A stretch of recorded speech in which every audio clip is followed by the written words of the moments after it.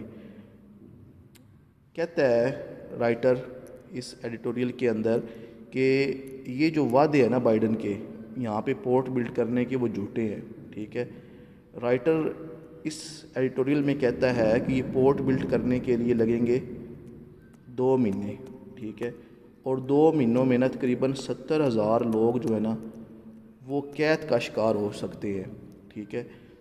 دوسری طرف کہتا ہے کہ اگر اس نے ایکچولی ہیلپ کرنی ہے نا امریکہ نے، تو وہ کیا کرے، اسرائیل کو کہ وہ جو یہ جنگ ہے بند کر دے، اور دوسری طرف جو غزہ اور ایجپٹ کے درمیان یہ جو رفح بارڈر ہے، یہاں پہ بہت سی وہیکلز کھڑی ہیں جو غزہ کے لوگوں کی مدد کرنے کو تیار ہے، لیکن اس بارڈر کو کراس کرنے کی اجازت نہیں مل رہی، کس کی طرف سے، پاورفل لوگوں کی طرف سے۔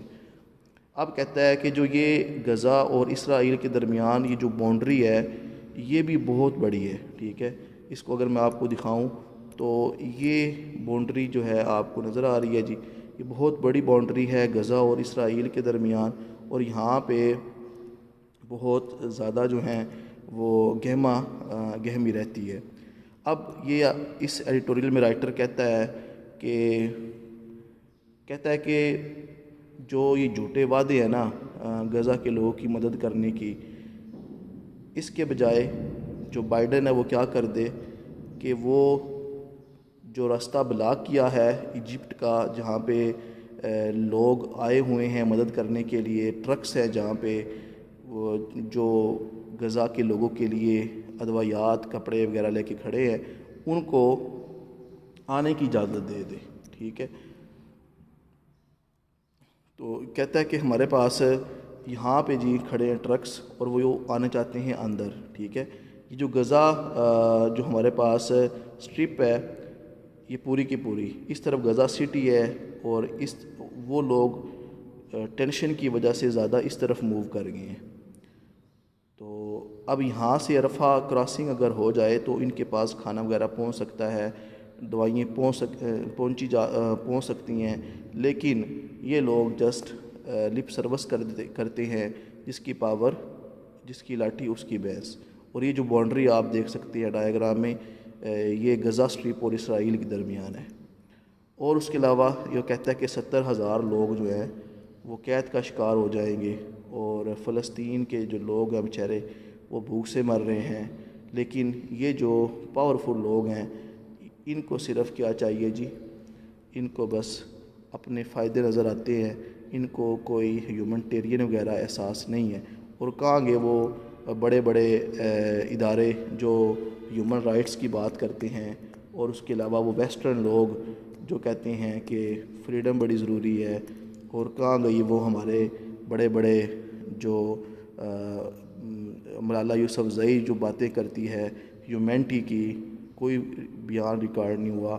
تو یہ مطلب اس رائٹر میں، اس ایڈیٹوریل میں رائٹر جو ہے وہ بیان کر رہا ہے plight of the Gaza people. اس کے علاوہ ایک ایڈیٹوریل ہے جی caretaker debate. Caretaker debate آج کل ہو رہا ہے پاکستان کی جو پارلیمنٹ ہے اس کے اندر، کہ جو کیئر ٹیکر سیٹ اپ ہے نا، اس کا کوئی ذکر نہیں ہے ہمارے 1973 کانسٹیٹیوشن کے اندر۔ تو اس کیئر ٹیکر سسٹم کو کہتا ہے کہ ریپلیس کر دو۔ کس کے ساتھ ریپلیس کر دو؟ کہتا ہے کہ جو گورنمنٹ پاور میں آتی ہے نا، جب اس کا ٹینیور پورا ہو جائے وہی گورنمنٹ کیا کرے، الیکشن کروائے، اور جب الیکشن کا ٹائم آئے اس گورنمنٹ کی جو پاور ہے وہ کمزور کر دی جائے، بجائے کہ آپ کیئر ٹیکر سسٹم لے کے آتے ہیں، وہی جو گورنمنٹ ہے وہ کیا کر دے، as a caretaker government کا طور پہ کام کرے۔ تو یہ رائٹر اس ایڈیٹوریل میں بتا رہا ہے کہ جیسے جیسے ابھی پبلک ڈسکشن ہو رہی ہے کیئر ٹیکر گورنمنٹ کو لے کے ہماری پارلیمنٹ کے اندر، تو اس سے ڈیفرنٹ جو ہے ایشوز، ڈیفرنٹ آئیڈیاز سامنے آ رہے ہیں۔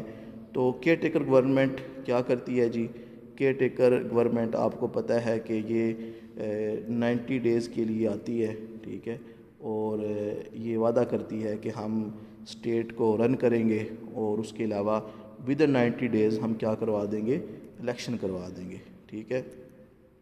ابھی جو کیئر ٹیکر گورنمنٹ کے اندر جو پی ایم تھے وہ تھے جی انوار الحق کاکڑ، اور یہ 8th care taker P M تھے، یہ MCQs آ جاتا ہے۔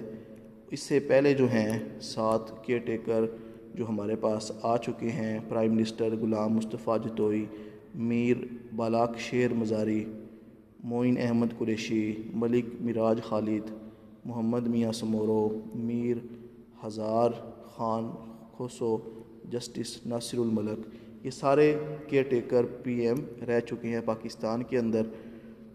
کہتا ہے اس کے اندر کہ 1973 کانسٹیٹیوشن کے اندر کیئر ٹیکر سیٹ اپ کا کوئی تذکرہ نہیں ہے، ٹھیک ہے۔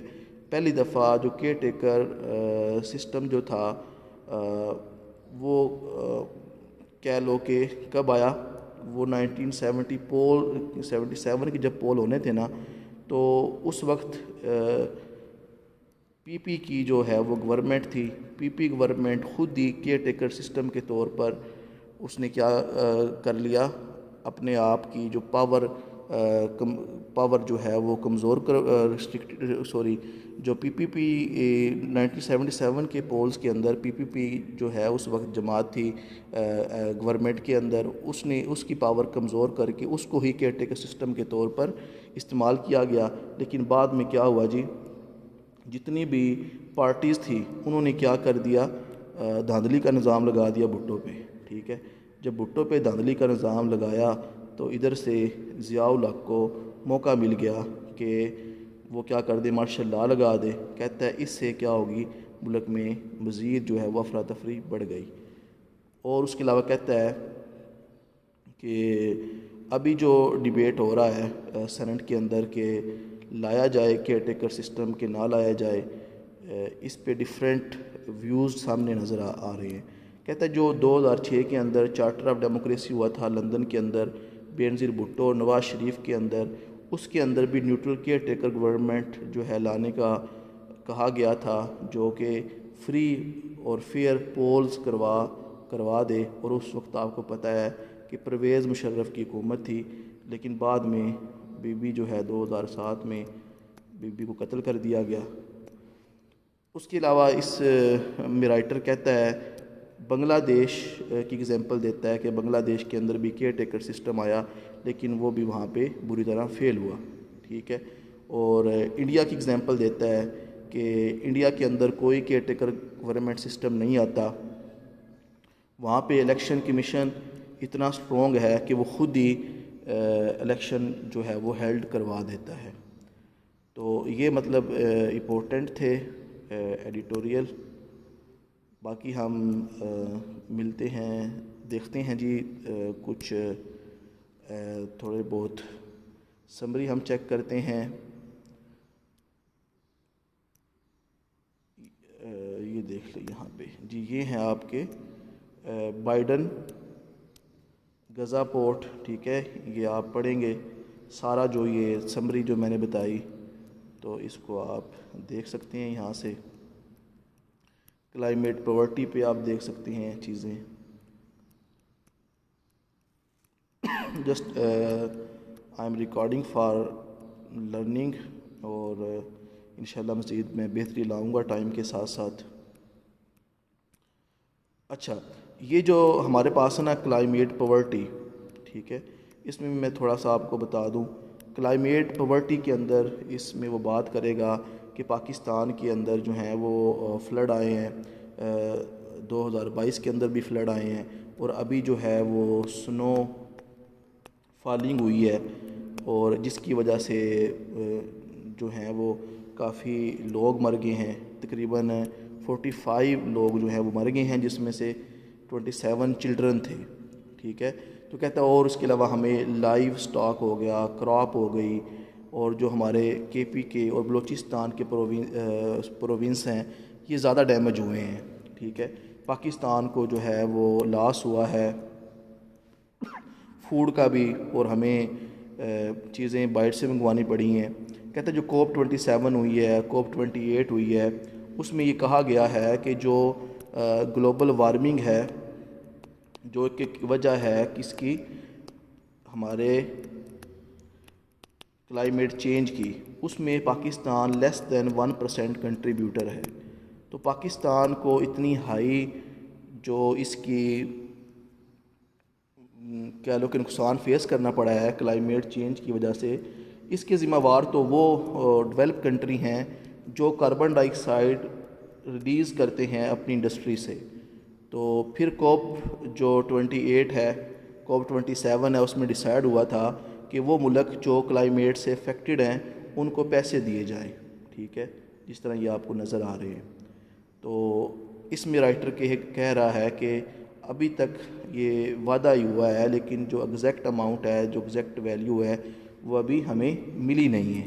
ٹھیک ہے, تو اس طرح دیکھ کے آپ نے اس کو پڑھنا ہے تو کافی چیزیں آپ کو سمجھ آ جائیں گی. اچھا جی, اس میں جو فیسنگ دا شیڈو, اس کے اندر یہ اوپینین بتائی گئی ہے کہ ابھی جو ریسنٹ ایک وہ واقعہ بتا رہا ہے کہ اسرائیل جو ہے وہ جینوسائیڈ کر رہا ہے غزہ کے لوگوں کا. بہت سے لوگ جو ہیں بیچارے وہ بے گھر ہو گئے ہیں. ٹھیک ہے, کھانے کو کھانا نہیں ہے, سٹارویشن ہے, بیماریاں ہیں. ٹھیک ہے, اتنی بری حالت ہے کہ دیکھی نہیں جاتی. لیکن جو پاورفل لوگ ہیں انہیں وہ ٹس سے مس نہیں ہو رہے. ٹھیک ہے, اب کہتا ہے کہ اس سلسلے میں ایک 25 سال کی عمر کا ارون بشہل ہے, یہ ایئر فورس کا ایک ممبر ہے. اس نے کیا کیا ہے, USA کے اندر جو اسرائیل کی ایمبیسی ہے نا, اس کے سامنے اپنے آپ کو اس نے آگ لگا کے جلایا, اور اس نے کہا کہ ظلم کرنا بند کرو اسرائیل کی ایمبیسی کے سامنے اور فلسطین کو فری کرو. ٹھیک ہے, کہتا ہے کہ یہ جب واقعہ اتنا بڑا ہوا ہے نا, اس کو نہ ہی ویسٹرن میڈیا نے ریکارڈ کیا اور نہ ہی اس کی جو چرچے ہوئے ہیں. ٹھیک ہے, کہتا ہے کہ یہ جو بڑے بڑے ہیومن رائٹس کے ویل وشر ہیں اور جو بات کرتے ہیں ہیومینٹی کی, ٹھیک ہے, ایکچول میں وہ کیا ہیں جی, ظالم لوگ ہیں. ٹھیک ہے, تو اس میں رائٹر آرن بسل جو ابھی جس نے اپنے آپ کو آگ لگائی اور اس کے بعد یہ ڈائی کر گیا ہے, اس کے بارے میں بتا رہا ہے. تو یہ آپ اس کو پڑھیں گے تو سمجھ آ جائے گی. ٹھیک ہے, اور اس کے علاوہ کہتا ہے کہ ایک پرانا واقعہ ہے کہ ہمارے جو بدھسٹ ایک آپ کو پتہ ہے مذہب ہے. ٹھیک ہے, ایک بدھسٹ مونک نے نا اپنے آپ کو جلا لیا تھا. اور ایک کیوں جلایا تھا جی, اینٹی بدھسٹ پالیسی کی وجہ سے.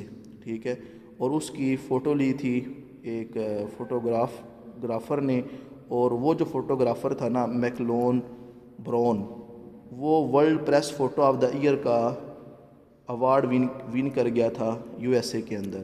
اور اس وقت کے جو صدر تھے جون ایف کینیڈی, اس نے اپریشیٹ کیا تھا کہ یار ہسٹری میں اتنی زبردست فوٹو کسی نے نہیں بنائی, اور اس کو بڑا اپریشیٹ کیا گیا اور کہا گیا کہ اس سے مطلب کہہ لو کہ فریڈم کے اگینسٹ ڈیبیٹس ہوئے, اور جو لوگ مطلب کہہ لو کہ ہیومن رائٹس وائلیشن کے بارے میں واضح اٹھی. لیکن ابھی جب یہ ایئر فورس کا جو ابھی بندہ جس نے ابھی USA کے اندر اپنے آپ کو جلایا ہے, اس کے بارے میں کوئی نیوز نہیں ہے, کوئی فوٹو بھی نہیں مل رہا. تو یہاں پہ بتا رہا ہے, ہائپوکریسی بتا رہا ہے کہ ڈیولپ ورلڈ کس طرح جو ہے وہ اپنے مورالٹی کی بات کرتے ہیں, لیکن reality is something else. اور جی just leaving the past behind, کہتا ہے پاسٹ کے اندر ہمارے جو برٹش تھے انہوں نے کلونزم کے ذریعے بڑا ظلم کیا ہم پہ. ٹھیک ہے, سارے جو سول سرونٹ ہوتے تھے بڑی بڑی پوسٹوں پہ وہ برٹش ہوتے تھے, اور چھوٹی پوسٹوں پہ انڈین ہوتے تھے. تو وہ کلونزم کا نظام تھا اور بڑا ظلم کرتے تھے. یہ جو کانٹیننٹ کے لوگ ہوتے تھے ان کو وہ انسان بھی نہیں سمجھتے تھے. ٹھیک ہے, کہتا ہے یہی لیگیسی نا ہمیں انفارچونیٹلی پولیس ڈپارٹمنٹ کے اندر آتی ہے کہتا ہے کہ ابھی ریسنٹلی 2 ویڈیو لیک ہوئی ہیں کہ ایک جو انسپیکٹر ہے وہ کائٹس بیچنے والے کو مار رہا ہے، اور کوئی ایک پولیس آفیسر جو ہے وہ ایک خاتون کو ذلیل کر رہا ہے۔ تو راولپنڈی کے اندر کہتا ہے کچھ یہ واقعہ نظر آئے ہیں، اور اس کے اگینسٹ جو ہے وہ لیا گیا ہے ایک اسپیشل، اس کو ڈسمس بھی کر دیا گیا ہے، لیکن آپ کو پتہ ہے تھوڑی دیر ڈسمس رہے گا، لیکن اس کے بعد دوبارہ وہ واپس آ جائے گا۔ تو اس میں کہے گا کہ مہربانی کرو کہ آپ جسٹس کریں، جو ہمارے انسٹیٹیوشن ہے سیکیورٹی کے، کہ وہ کلونزم نہ شو کریں، بلکہ ایک جسٹس جو ان کی ڈیوٹی ہیں، رول جو لا ہے اس کو فالو کریں۔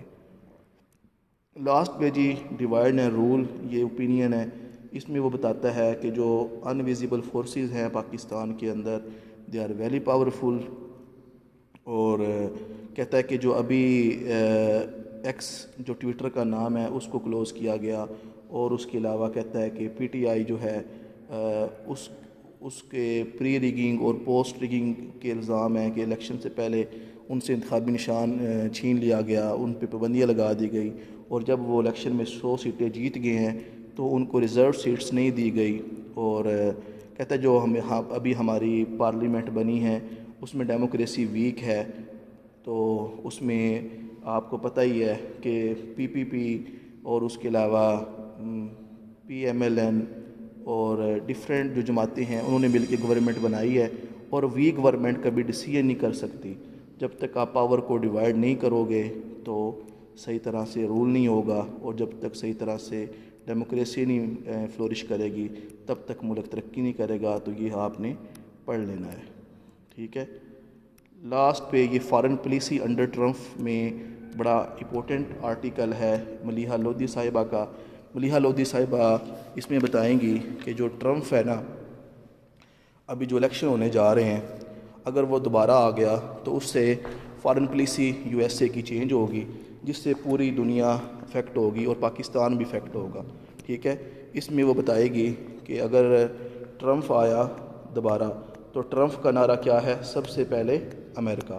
وہ امریکہ کو سپر پاور بنانا چاہتا ہے، اور وہ امریکہ کو سیپریٹ کرنا چاہتا ہے، اور اس کے علاوہ وہ ٹف ٹائم دے گا چائنا کو، اور چائنا کے اگینسٹ جو ٹریڈ وار ہے وہ بھی کرے گا۔ اس کے علاوہ کہتا ہے کہ ٹرمپ جو ہے نا وہ جب آئے گا تو نیٹو کے لیے بھی ٹف ٹائم ہے، ٹھیک ہے۔ نیٹو جو آپ کو پتہ ہے 1949 میں بنی، اس کے اندر یہ ملٹری الائنس ہے، میجر جو اس کا سپورٹر ہے وہ یو ایس اے ہے۔ تو ٹرمپ کہے گا کہ ہم کیوں اپنا پیسہ ادھر ضائع کر رہے ہیں، بجائے کہ جھگڑوں میں پڑنے کے آل اوور دا ورلڈ اپنے ملک کو سنوارا جائے۔ تو کہتا ہے دوسری طرف جو بائیڈن جب آیا تھا، جو بائیڈن جو ہے اس کا نعرہ تھا امریکہ از بیک۔ اس نے دوبارہ جو ہے آ کے ڈیفرنٹ جو ریجن ہے ورلڈ میں اس میں انٹرفیئرنس سٹارٹ کر دی تھی۔ جو بائیڈن جو ہے اس نے کوئی خاص کام نہیں کیا، نہ ہی یوکرین رشیا کا ایشو اس نے حل کیا، نہ اسرائیل فلسطین کا ایشو حل کیا، اور جو ابھی افغانستان سے وڈرال ہوا ہے یو ایس اے کا، اس سے بھی ڈگنیٹی جو ہے یو ایس اے کی کم ہوئی ہے۔ تو اس میں جو رائٹر ہے وہ بتا رہی ہے، کمپیریزن کر رہی ہے کہ پالیسی جو بائیڈن کی کیا ہے، ٹرمپ کی کیا ہے، اور پھر بتاتی ہے کہ اگر ٹرمپ آ گیا نا تو پاکستان کو بھی نقصان ہوگا۔ کیسے ہوگا؟ کہتا ہے جی ٹرمپ جو ہے نا وہ کلائمیٹ وغیرہ کے جو مسئلے ہیں نا اس کو نہیں مانتا، ٹھیک ہے۔ وہ جو ہے جو بھی کوپ 27 ہے، کوپ 28 ہے، اس میں ڈیولپنگ کنٹری کو جو پیسے دینے کی جو باتیں ہوئی ہیں نا، تو ٹرمپ اس کو نہیں مان رہا، تو پاکستان کو پیسے بھی نہیں ملنے، جس سے ہماری اکانومی پھر کیا ہوگی؟ افیکٹڈ ہوگی، ٹھیک ہے۔ اور جیسے ہی ٹرمپ آئے گا وہ چائنا کو پکڑے گا، ٹھیک ہے۔ چائنا کی ٹریڈ رکے گی، جب چائنا کی ٹریڈ رکے گی تو چائنا ہو جائے گا کمزور، اور جن ملکوں نے چائنا سے قرضہ لیا ہوا ہے اس سے چائنا مانگے گا قرضہ، اور پاکستان نے لیا ہوا ہے قرضہ چائنا سے، اور جب چائنا مانگے گا قرضہ پاکستان سے تو پاکستان جو ہے اس کو بھی مشکلات فیس کرنا پڑے گی۔ تو یہ تھوڑی سی جو میری انڈرسٹینڈنگ ہے، اس کو اگر آپ یوز کریں گے اور اس کے بعد پڑھیں گے تو انشاءاللہ فائدہ ہوگا۔ تو انشاءاللہ یہ پہلی ویڈیو ہے، تھوڑی کوہیرنس ابھی نہیں ہے، انشاءاللہ آہستہ آہستہ میں کوہیرنس بھی لاؤں گا اور اس پہ کام کریں گے۔ ملتے ہیں نیکسٹ ویڈیو میں، اللہ حافظ۔